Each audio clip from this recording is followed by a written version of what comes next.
Mwaramutse barundi kazi bene gihugu baslay queen slay mama beautiful Africans kaze mu kiganiro canyu ca mbere citwa Berwa. Bon, twarimviriye kweki industry ya fashion itazwi mu Burundi. Kweriki tutaha ijwi bano bantu bariko barakora ibintu umengo since somehow bari behind some sort of screen that we do not know. So for the first time in Burundi turabazaniye ikiganiro kitobazanira aba models, aba designers, abantu bari behind everything you wear and you do not know that you're wearing them.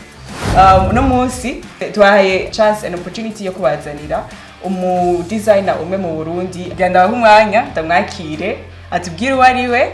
Mazina yanje yose nitwa Adelard Mugisha, ndi Murundi. Kandi umunyamideli mu Kirundi niko bavuga. Sanzwe ndi CEO and founder wa ASA Group na Adelard Sport. Yeah. ASA Group nakubesh na yumvise just the other day.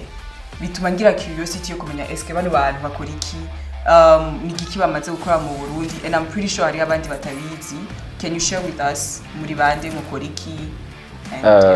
ASA Group ni bon marque mu Kirundi ni uko nyene barazumva abantu bose. So turakora impuzu Master Africa, ni entreprise ikora Master Africa ikongereka kwa nama equipment sportif.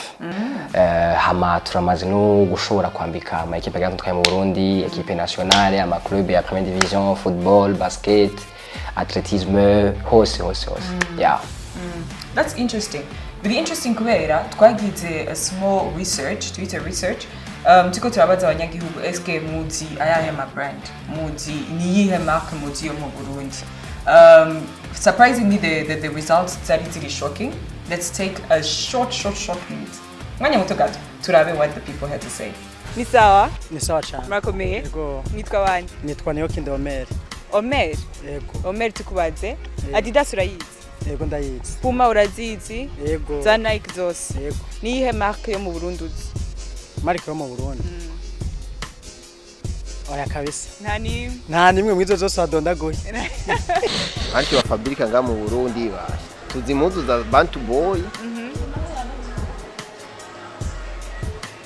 Izindi numba. Bantu Boy. Nanya nuko nayibonye kudupira sinzi ko ari brand. Hama izindi. Yindi. Ayay. Merci rakoze. Ama marque yo hanze.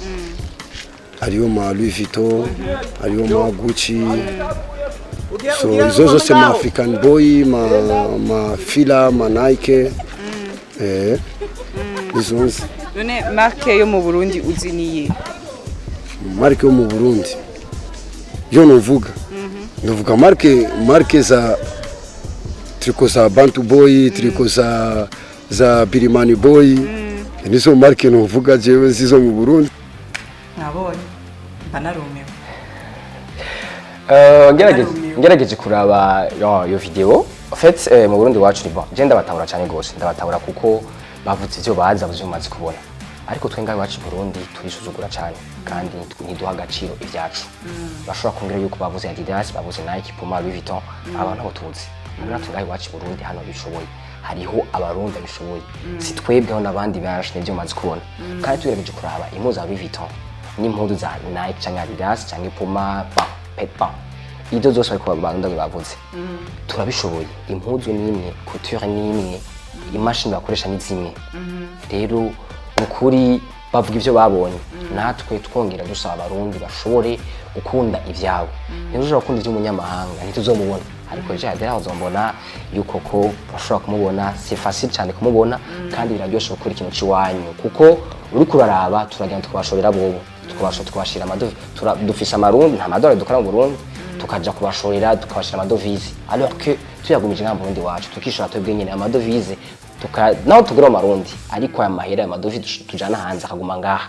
Jesha kumenya kubera iki, why kwiki tutabazi biva kuki nimufise page nimigira marketing kwi I need to know why. Bon nibaza yuko si twebwe turafise aho kuri ibikorwa byacu turafise ama plateforme yacu, turafise aho dukorera, ariko nibaza yuko twebwe ntidushikirana hagati yacu.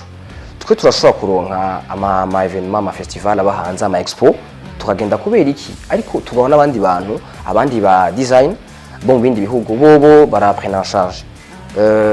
Twonga dusare amareta yabo arabafasha, arabashigikira, kuko tugenda bon nka je ngenda ko manje ni Burundi, ngenda nk'umurundi, ngenda se twapaye Burundi, ariko sinoshobora gupibira ku ma réseaux sociaux nagiye havyagenze kunuku ata support imerekeze ndo, ariko muga turabikora tukabikora nk'abarundi bakunda igihugu, abambasaderi mu Burundi b'abarundi ba muri ivyo bihugu baradufasha, nkaje nk'ubuheruka baranyakiriye muri South Africa, baranyakiriye vyagenze neza, Turkey baranyakiriye, mugabo tugerageze ngaho iwacu avant yuko tugenda handi, imbere yuko tugenda aho handi hanze tubaye tugire ngaho iwacu, tumenyekanisha ngaho iwacu, kuko nitwakunda ivyacu bizogenda neza. Ego ndizera ko bavyumvise aho bari, ndisiyo bavyumvise. Urakoze cyane kuba waduhaye umwanya wawe ukanadusigurira yuko hari umurundi mwene wacu bariko arakora ikintu muri domaine ya sport, hari umurundi ariko arambika abanyagihugu bacu, ntitunabimenya aho twicaye. I think it's about time yuko natwe tumenye yuko hari abantu bariko barakora bagahesha icubahira igihugu, ntihagire umuntu avuga ati hewe hariya vyahaye canke vyakomeye, you know. Icanyuma ngo jewe abagenzi bawe, abantu bari kure, abanyagihugu bose bamenye ati Ade akorera ngaha. Tugire adresse physique, adresse kuri social media, where can we find you? Okay, murakoze cyane. Hama dukora i Bujumbura, boulevard du Professeur Lumumba, immeuble Excellence House, deuxième étage numéro 4. Twanga tugakorera kuri avenue Moso inimero 5, naho dukorera. Hama kuri platform nazo zacu ni ASA Fashion official, Instagram, Facebook, hamwe na Lisansport kuri Instagram na Facebook na website www.lisansport.be. Mufise na website? Yeah. Sya bintu birashushe turako. Mufise website? Yeah. Ego kandi mugeze kuri. I think it's about time to hear that platform ikiri abantu nibaza yuko iki naco novuga coco ni ikintu ko turakora tugiye gukora vuba cyane. Hari umugambi uje, nibaza yuko no mugambi uje gufasha abandi ba local design n'abantu bose bakora ibintu bon tous les œuvres burundais made in Burundi. Nibaza ko ari umugambi uza kubashigikira, kubafasha branding na vente, uko bashobora gushira ibyabo. Abantu turakora ibintu ariko naho tubisanga umuntu ashobora kurikira kamera design ariko ataho kiri, nico abanyamahanga batushije, barazi ku branding, barazi kwifasha, barazi kwidandaza. Rero nibaza yuko n'urubuga hwaniro ruzwa ruje kubafasha kudandaza, kugurisha no kubafasha kwa pushinga mu bindi bihugu canke n'amasoko mpuzamakungu bakayabona. Nibaza yuko vuba cyane bidatevye tugiye kubahamagara nawe Burundian Mag, nibaza yuko muzo dushigikira cyane. Ego ko kazi kacu. Thank you so much. Urakoze cyane. Thank you too. And courage. I know the road is not easy, but it gets better. Courage cyane. Turi nyuma yawe. Nukuri murakoze cyane. Ico novuga nibaza yuko gushimira Imana iyo ama dushira imbere cyane kuba dukomeye. Byose niyabitumye dushobora gushanga, dushobora gukora iki kiganiro.